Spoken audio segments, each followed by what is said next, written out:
welcome back to my channel. Okay.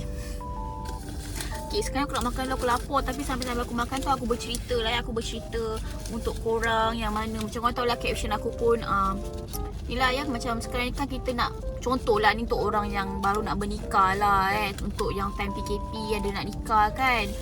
So aku tak tahu dah video aku nak buat edit 3-4 tahun akan datang ke tak tahulah. Tapi aku buat untuk tahun ni, tahun 2022 ni. Okay, so aku punya cerita, aku punya borang nikah agak problem juga. Terus start terus nak cerita. Susah nak makan. So aku makan makanan yang sedap ya. Aku suka makanan ni, fishbowl tapi mahal. So ni makan aku kejap sambil kita sedapnya bau. Apa tak? Gitu cereal. Ada ayam, ada cherry tomatoes, ada benda tu semua lah. Aku dah lapar dah. Tak apa, kita cerita dulu. Okay, kita continue. Okay, so cerita dia macam ni. Sedapnya macam tak boleh lah. Macam mana orang boleh bercerita sambil makan lah? Aku tak boleh lah. Aduh, sedap pula makanan ni, nak bercerita sambil makan kan. Tak boleh nak fokus tu.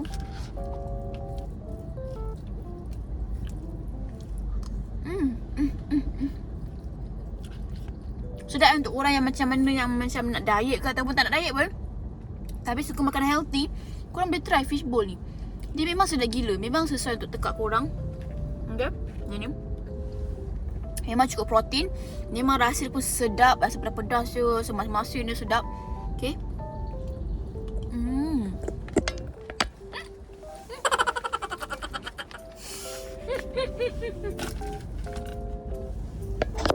Kenapa kau jatuh sis? Ya.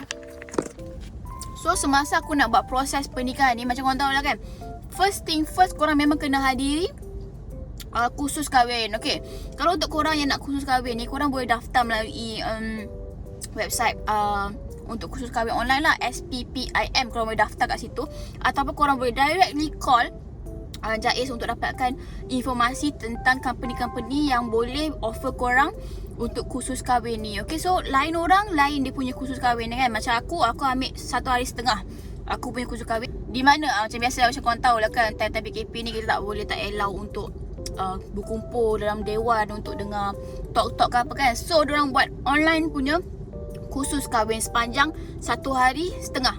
Okay, so sepanjang 1 hari setengah tu macam biasalah kan, kita dengar lah diorang punya macam mana kahwin, macam mana kahwin gitu.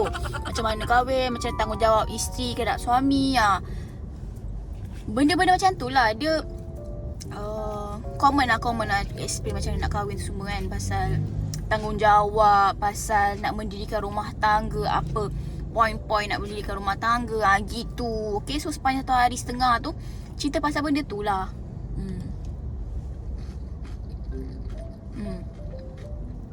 So nak carikan cerita time kursus kahwin tu, nama aku antara nama-nama yang terpilih untuk dipanggil oleh ustaz ya.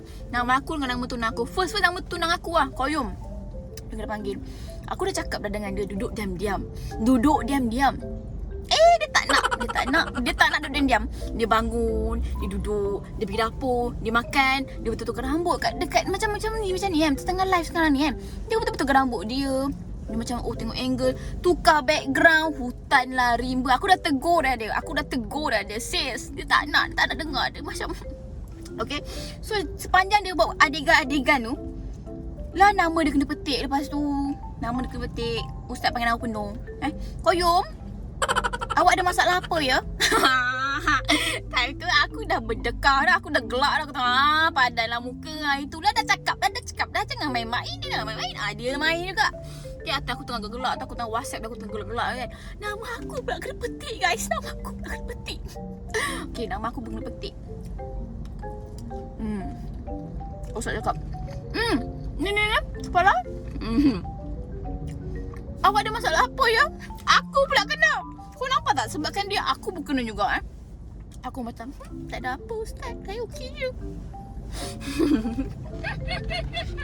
Okay,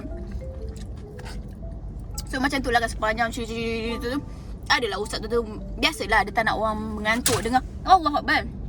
Kejutnya Okay, tak nak orang mengantuk dengar dia punya perbualan kan. So dia petik-petik lah nama-nama kita. So yang paling famous sekali, yang paling dia suka petiknya nama aku.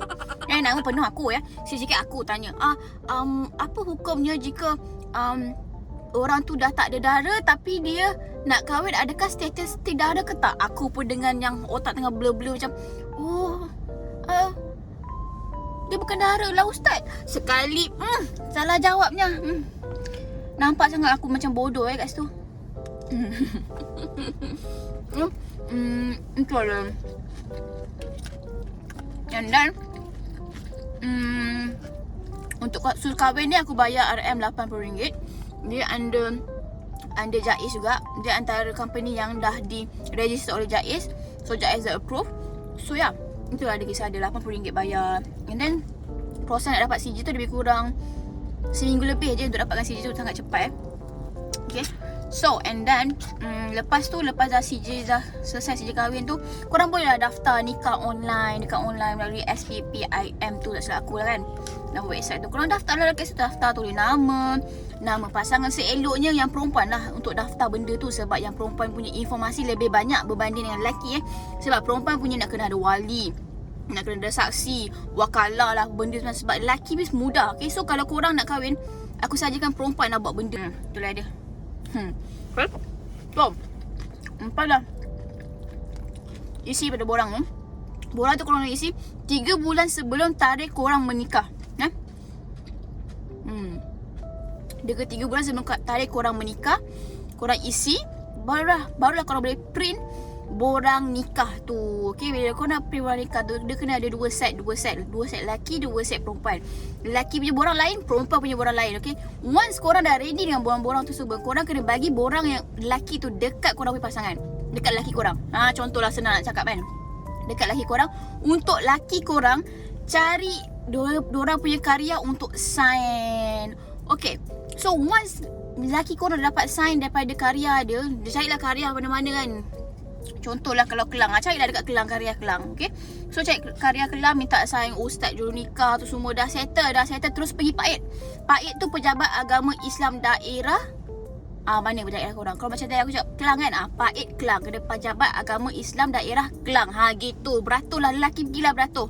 Okay, bayar RM20, tak silap aku kena bayar RM20 untuk dia officialkan surat tu lah. Lepas tu untuk dia keluarkan borang warna hijau. Okay, once lelaki dah settle, borang lelaki tu kena pas kepada perempuan. Untuk perempuan hantar kepada karya diorang pula, untuk bawa kepilkan bersama lelaki dengan perempuan untuk hantar ke karya perempuan pula. Okay, so macam aku special case. Tiba-tiba ya, dekat karya belakang rumah aku tu, dia tak boleh nikah ke orang. Tapi nak buat macam mana, sebab aku dah register kat dalam online tu, aku tulis lah nama masjid belakang rumah aku tu. Tapi tak boleh. Tak boleh. Aku stress juga lah kan, sebab aku dah isi borang tu dah print out, dah hantar. Aku betul lah dah hantar tau dekat dia dah settle. Bayangkan kalau aku punya problem, dia kena beratur balik, nak sign balik karya dia, nak sign balik kat PAID sana. Leceh dah kan, kesian dah kan. So aku agak risau jugalah time tu. Tapi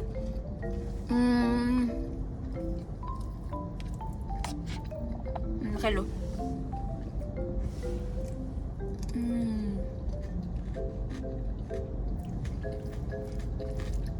seaweed.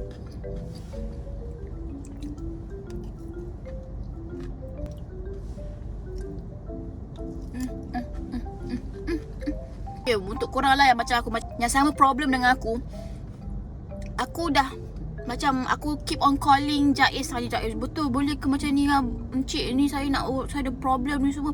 JAIS terus kata dengan aku, okey, terus pergi ke PAID daerah awak dan minta PAID tu untuk chop. So untuk korang kat luar sana yang macam ada problem, macam tiba-tiba karya belakang rumah korang dah tak buat nikah, so korang jangan risau. Even though korang dah print out dekat atas borang lelaki pun nama masjid tersebut, tapi masjid tersebut korang tak boleh nak gunakan untuk dinikahkan, korang still boleh guna borang yang sama untuk hantar kepada PAID terdekat korang. Contohlah macam korang PAID korang daerah korang Petaling. Petaling kan, korang hantarlah ke PAID Petaling. Korang pergi PAID Petaling dekat Shah Alam, korang pergi beratur, Beratur panjang sis nak ambil nombor Satu hari tak silap aku 80 orang sahaja dia akan entertain daripada pagi sampai petang. 80 orang sahaja. So kalau korang dapat tu mungkinlah korang antara yang lucky Macam aku pagi-pagi dah sampai pukul 7 aku dah sampai untuk beratur. Itu pun panjang sis. Tapi aku lepas lah untuk dapat nombor. Lepas aku dah dapat nombor tu, belakang aku, akak-akak belakang aku, abang-abang belakang aku dah tak dapat nombor dah. Diorang terpaksa datang hari seterusnya untuk ambil beratur balik dan ambil nombor baru. Itulah jadi cerita dia ya. Biasalah kan PKP ni kan. So nak kena jaga SOP, jarak, diorang punya timing bekerja semua. Benda-benda macam tu lah matters. Okay, so bila korang ada problem benda tu macam aku, macam aku kan aku cakap aku problem kan. So aku pun pergilah beratur, nak ambil nombor, nak beritahu. So time nak ambil nombor tu, beratur panjang dekat 30 minit aku beratur dengan tunang aku. Okay, so kita beratur. Lepas tu jumpa ada satu encik petugas ni lah. Saya encik petugas ni. So kita orang pun macam tanya terus lah, cakap problem aku kan. So orang tu kata, oh masjid ni. Situ memang tak ada. Dia dah tahu masjid tu memang problem ya guys. Lepas tu dia macam, oh tak apa, tunggu sini saya ambil chop. Dia ada chop yang sangat-sangat precious tu dia ada ya. Aku macam, encik ada chop tu. Chop sekarang cik, chop lah sekarang. Macam tu lah aku punya perasaan time tu. So aku tunggu dia ambil chop, dia chop. Daripada chop, dia bagi aku nombor, kata ini awak ambil nombor ni dan awak beratur untuk dapatkan final borang hijau awak lah. So aku pun excited lah ya. Aku excited. So mulakan nombor aku paling hujung. So petang pukul 2 lah baru aku boleh untuk selesaikan aku punya borang-borang ni lah. So pukul 2. So aku daripada pukul 8 lebih tak ada buat apa sampailah pukul 2. Okay, lepas tu dah pukul 2 aku pergilah. Minta sign dia semua. Time tu aku dah cuak ke bebe. Aku cuak ke bebe kalau dia tanya soalan-soalan agama kan. Kalau tanya pasal najis kan. Aku tak tahu dah. Tapi aku baca kat blog semua. Diorang suka tanya soalan. So aku dah buat research dulu. Aku dah belajar. Aku dah study. Aku dah hafal dulu walaupun benda tu soalan-soalan yang common. Sebagai orang Islam memang common lah. Kena tahulah soalan tu kan. Tapi kadang-kadang bila kita benda tu dah terlampau common, kita rasa macam panik tau. Walaupun benda tu common. Faham tak? Kita rasa macam menggelabah sendiri tau. Walaupun benda tu common. So tak apalah, aku study menghafal-hafal. So, aku dah standby lah. Aku dah standby lah kat situ. Aku macam tanya soalan. Tanya soalan. Gitu. Lepas tu aku tunggu tak ada pula tanya soalan. Dia cuma tanya, kenapa ada problem apa ni dekat masjid ni. Aku kata lah, masjid ni tak boleh nak kahwin dengan saya cik. Masjid tu tak ada orang juru nikah cik. So gitulah cerita dia. Lepas tu dia pun kata, oh ya ke dia semua. So dia pun dah okey dengan aku. Dia betulkan aku punya borang balik. Dia tulis tangan dia kata, oh kat masjid sekali kan. Nak nikah, nak tukar masjid kan. Aku kata, nak tukar kat masjid. So untuk pengetahuan korang, time SOP PKP ni, korang tak boleh nikah dekat rumah. Semua kena nikah kat masjid ataupun jabatan agama Islam sahaja. So disebabkan aku nak lebih senang, lebih dekat dengan rumah, aku pilihlah untuk ke masjid kat rumah aku. Okay, so itulah cerita dia. So masa nak submit tu pun perempuan kena sediakan duit RM20. So total lelaki dengan perempuan RM40 lah kan. RM40 untuk submit orang. Dah dapat borang, korang dapat borang, yang perempuan dapat borang, korang kena bawa ke masjid korang untuk hari pernikahan tu. Aku tak yang tu aku tak pasti lah. So kalau perempuan dah dapat borang hijau tu, dia kena bawa pergi ke masjid tersebut dan hantar borang tu kepada jurunikah tu lah untuk settlekan benda tu. Gitu. Macam aku aku nikah kat masjid kan. So bila nikah kat masjid, korang jangan risaulah. Okay, untuk korang yang kat sana, korang jangan risau kalau korang kena nikah kat masjid. Sebab masjid kebanyakannya dah selesa untuk menikah. Faham tak? Dia bukan macam terbuka macam tu je untuk orang-orang luar boleh nampak kita tengah menikah. Tak. Dia ada sediakan satu bilik, satu dewan. Dia ada sediakan satu hall untuk korang nikah kat situ. Tak adalah bercampur-campur dengan pengantin lain ke ataupun orang tengah sembahyang nampak korang tengah menikah. Tak adalah. Tapi yang tu untuk request tu kau kena bayar duit sikit lah kat masjid tu. Dipas kat masjid tu. Kalau macam masjid aku pergi tu, dia minta RM200 untuk nikah dekat situ. Di mana masjid tu ada sediakan aircon, ada pelamin, tempat selesa untuk family.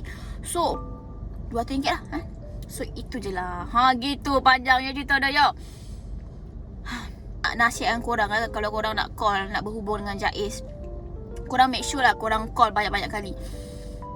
Bukan masalah korang macam tak faham bahasa ke apa, tapi cuma korang nak confirmation. Sebab setiap kali call, diorang punya jawapan tu lain-lain sikit tau. So korang kena make sure, double confirm, triple confirm, call banyak kali untuk dapatkan betul-betul jawapan terakhir diorang. Gitu. So itulah je nasihat aku. Okay, so ya, aku nak makan dulu. Sedapnya.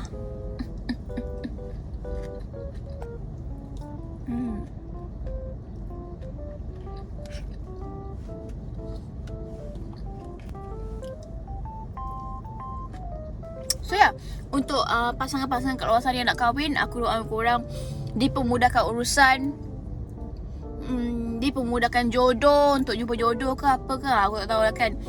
So aku doakan korang dipermudahkan urusan, dijumpakan jodoh. Kalau tak ada jodoh, semoga orang bahagia. Gitu. Okay, so aku rasa itu je untuk minggu ni, untuk aku punya sharing minggu ni. Thank you for watching. Bye.